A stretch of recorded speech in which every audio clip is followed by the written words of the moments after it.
ओम शांति। 6 जून 2020 की बाप दादा की साकार मुरली के सार में बाबा ने कहा, मीठे बच्चे, इस बेहद के खेल में तुम आत्मा रूपी एक्टर पार्टधारी हो।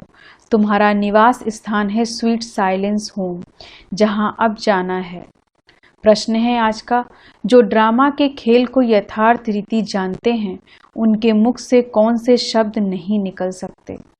उत्तर में, या ऐसा नहीं होता था तो ऐसे होता या होना चाहिए, ऐसे शब्द ड्रामा के खेल को जानने वाले नहीं कहेंगे। तुम बच्चे जानते हो, यह ड्रामा का खेल जो मिसल फिरता रहता है।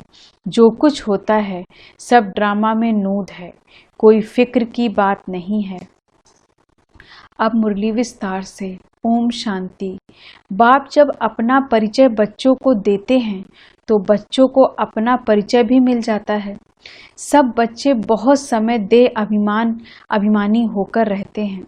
देही अभिमानी हो तो बाप का यथार्थ परिचय हो, परंतु ड्रामा में ऐसे है नहीं।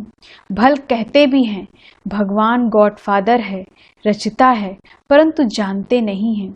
शिवलिंग का चित्र भी है, परंतु इतना बड़ा तो वह है नहीं। यथार्थ रीति न जानने के कारण बाप को भूल जाते हैं। बाप है भी रचता, जरूर रचेंगे भी नई दुनिया, तो जरूर हम बच्चों को नई दुनिया की राजधानी का वर्षा होना चाहिए। स्वर्ग का नाम भी भारत में मशहूर है, परंतु समझते कुछ भी नहीं। कहते हैं फलाना मरा स्वर्ग पधारा। अब ऐसे कभी होता है क्या? अभी तुम समझते हो हम सब तुच्छ बुद्धि हैं। नंबरवार तो कहेंगे ना। मुख्य के लिए ही समझानी है कि मैं इनमें आता हूँ, बहुत जन्मों वाले अंतिम शरीर में। यह है नंबर 1।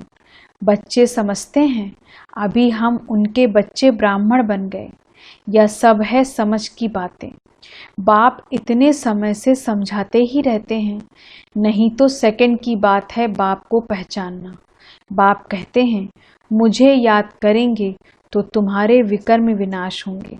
निश्चय हो गया, फिर कोई भी बात में प्रश्न नहीं उठ सकता। बाप ने समझाया है, तुम पावन थे जब शांति धाम में थे। यह बातें भी तुम ही बाप द्वारा सुनते हो, दूसरा कोई सुना न सके। तुम जानते हो हम आत्माएं कहाँ की रहवासी हैं। जैसे नाटक के एक्टर्स कहेंगे हम यहाँ के रहवासी हैं, कपड़ा बदलकर स्टेज पर आ जाएंगे। अभी तुम समझते हो हम यहाँ के रहवासी नहीं हैं, यह एक नाटकशाला है। यह अभी बुद्धि में आया है कि हम मूल वतन के निवासी हैं, जिसको स्वीट साइलेंस होम कहा जाता है। इसके लिए ही सब चाहते हैं, क्योंकि आत्मा दुखी है ना, तो कहते हैं हम कैसे वापस घर जाएं। घर का पता ना होने के कारण भटकते हैं। अभी तुम भटकने से छूटे, बच्चों को मालूम पड़ गया अभी तुमको सचमुच घर जाना है। अहम आत्मा कितनी छोटी बिंदी है, यह भी वंडर है, जिसको कुदरत कहा जाता है। इतनी छोटी बिंदी में इतना पाठ भरा हुआ है। परम पिता परमात्मा कैसे पाठ बजाते हैं, यह भी तुम जान गए हो। सबसे मुख्य पाठधारी वह है, करण करावन हार है ना। तुम मीठे मीठे बच्चों को यह अभी समझ में आया है कि हम आत्माएं शांति धाम से आती हैं। आत्माएं कोई नई थोड़े ही निकलती हैं जो शरीर में प्रवेश करती हैं नहीं, आत्माएं सभी स्वीट होम में रहती हैं, वहाँ से आती हैं पाठ बजाने। सभी को पाठ बजाना है, यह खेल है। यह सूर्य चांद स्टार्स आदि क्या है? यह सब बत्तियां हैं जिनमें रात और दिन का खेल चलता है। कई कहते हैं सूर्य देवताएं नमा, चंद्रमा देवताएं नमा, परंतु वास्तव में यह कोई देवताएं हैं नहीं। इस खेल का किसको मालूम नहीं है। सूर्य चांद को भी देवता कह देते। वास्तव में यह इस सारे विश्व नाटक के लिए बत्तियां हैं। हम रहवासी हैं स्वीट साइलेंस होम के। यहाँ हम पाठ बजा रहे हैं, यहाँ जो मिसल चक्र फिरता रहता है, जो कुछ होता है ड्रामा में नूद है। ऐसे नहीं कहना चाहिए कि ऐसे नहीं होता तो ऐसे होता, या तो ड्रामा है ना। मिसला जैसे तुम्हारी माँ थी, ख्याल में तो नहीं था ना कि चली जाएगी। अच्छा, शरीर छोड़ दिया, ड्रामा अब अपना नया पार्ट बजा रही है। फिक्र की कोई बात नहीं, यहाँ तुम सब बच्चों की बुद्धि में है, हम एक्टर्स हैं। यह हार और जीत का खेल है, यह हार जीत का खेल माया पर आधारित है। माया से हारे हार है और माया से जीते जीत। यह गाते तो सब हैं, परंतु बुद्धि में ज्ञान जरा भी नहीं है। तुम जानते हो माया क्या चीज है? यह तो रावण है, जिसको ही माया कहा जाता है।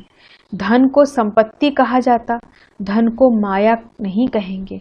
मनुष्य समझते हैं इनके पास बहुत धन है तो कह देते माया का नशा है, लेकिन माया का नशा होता है क्या? माया को तो हम जीतने की कोशिश करते हैं, तो इसमें कोई की बात में संशय नहीं उठना चाहिए। कभी अवस्था होने के कारण ही संशय उठता है। अभी भगवान वाच है, किसके प्रति? आत्माओं के प्रति। भगवान तो जरूर शिव ही चाहिए जो आत्माओं प्रति कहे। कृष्ण तो देहधारी है, वह आत्माओं के प्रति कैसे कहेंगे? तुमको कोई देहधारी ज्ञान नहीं सुनाते। बाप को तो देह है नहीं, और तो सबको देह है। जिनकी पूजा करते हैं उनको याद करना तो सहज है। ब्रह्मा विष्णु शंकर को कहेंगे देवता, शिव को भगवान कहते हैं। ऊंचते ऊंच भगवान उनको देह है नहीं, यह भी तुम जानते हो। जब मूल वतन में आत्माएं थीं तो उनको देह थी नहीं, तुम आत्माएं थी। यह बाबा भी आत्मा है, शिव सिर्फ वह परम है।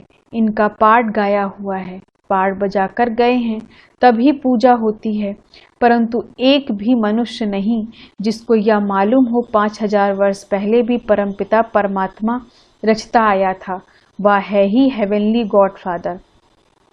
हर 5000 वर्ष बाद कल्प के संगम पर वह आते हैं, परंतु कल्प की आयु लंबी चौड़ी कर देने से सब भूल गए हैं।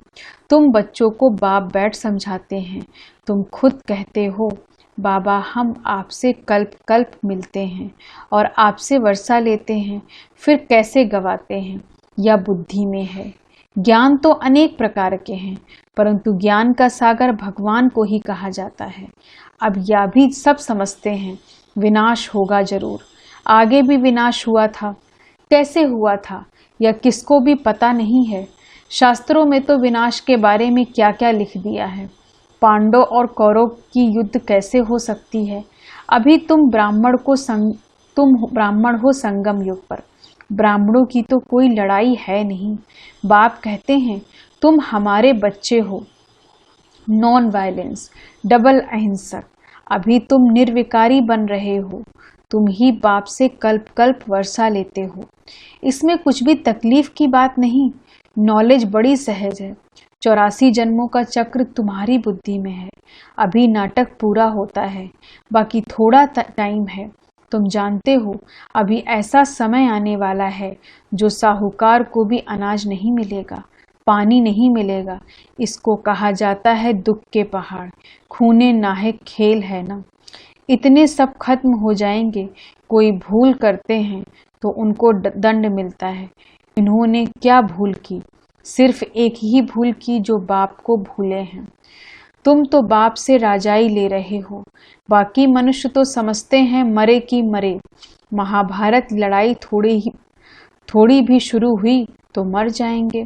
तुम तो जीते हो ना, तुम ट्रांसफर होकर अमरलोक में जाते हो इस पढ़ाई की ताकत से। पढ़ाई को सोर्स ऑफ इनकम कहा जाता है। शास्त्रों की भी पढ़ाई है, उसमें भी इनकम होती है, परंतु वह पढ़ाई है भक्ति की। अब बाप कहते हैं मैं तुमको इन लक्ष्मी नारायण जैसा बनाता हूँ।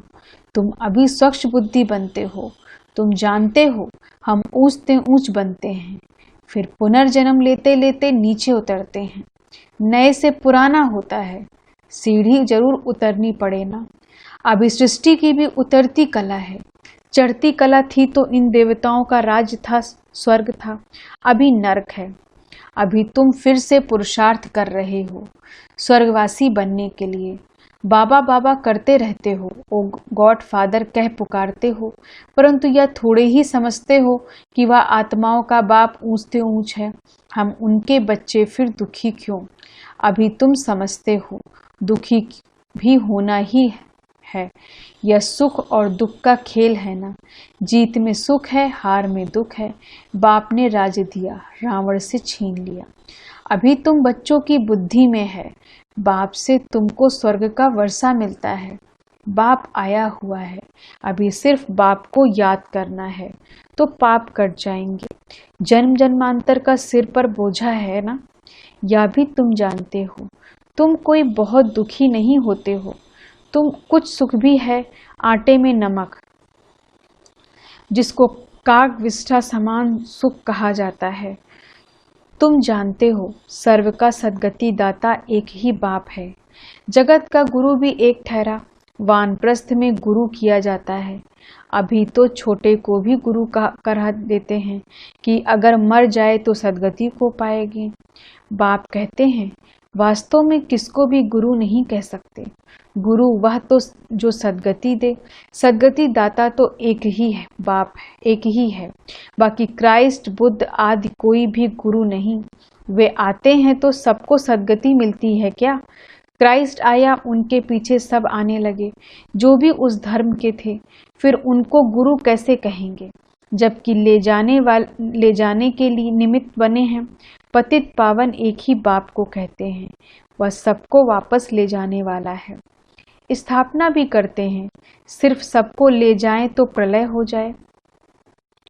प्रलय तो होती नहीं। सर्वशास्त्रमयी शिरोमणि श्रीमद् भगवद गीता गाई हुई है। गायन है यदा यदा ही। भारत में ही बाप आते हैं। स्वर्ग की बादशाही देने वाला बाप है। उनको भी सर्वव्यापी कह देते हैं। अभी तुम बच्चों को खुशी है कि नई दुनिया में सारे विश्व पर एक हमारा ही राज्य होगा। उस लड़ाई को कोई छीन नहीं सकता। यहाँ तो टुकड़े टुकड़े पर आपस में कितना लड़ते रहते हैं। तुमको तो मजा है, खग्गियां मारनी है। कल्प कल्प बाप से हम वर्षा लेते हैं तो कितनी खुशी होनी चाहिए। बाप कहते हैं मुझे याद करो, फिर भी भूल जाते हो। कहते हैं बाबा योग टूट जाता है। बाबा ने कहा है योग अक्षर निकाल दो, वह तो शास्त्रों का अक्षर है। बाप कहते हैं मुझे याद करो, योग भक्ति मार्ग का अक्षर है। बाप से बादशाही मिलती है स्वर्ग की। उनको तुम याद नहीं करेंगे तो विकर्म विनाश कैसे होंगे, राजाई कैसे मिलेगी। याद नहीं करेंगे तो पद भी कम हो पड़ेगा, सजा भी खाएंगे। या भी अक्ल नहीं है, इतने बेसमझ बन पड़े हैं। मैं कल्प कल्प तुमको कहता हूँ माँ में कम याद करो। जीते जी इस दुनिया से मर जाओ। बाप की याद से तुम्हारे विकर्म विनाश होंगे और तुम विजयमाला का दाना बन जाएंगे। कितना सहज है। ऊंचते ऊंच शिव बाबा और ब्रह्मा दोनों हाईएस्ट हैं। वो पारलौकिक और या अलौकिक बिल्कुल साधारण टीचर है। वह टीचर फिर भी सजा देते हैं। यह तो पुरस्कार देते रहते हैं। कहते हैं मीठे बच्चे बाप को याद करो, सतो प्रधान बनना है। पतित पावन एक ही बाप है। गुरु भी वही ठहरा और कोई गुरु हो न सके। कहते हैं बुद्ध पार निर्वाण गया, यह सब गफोड़ा है। एक भी वापस जा न सका।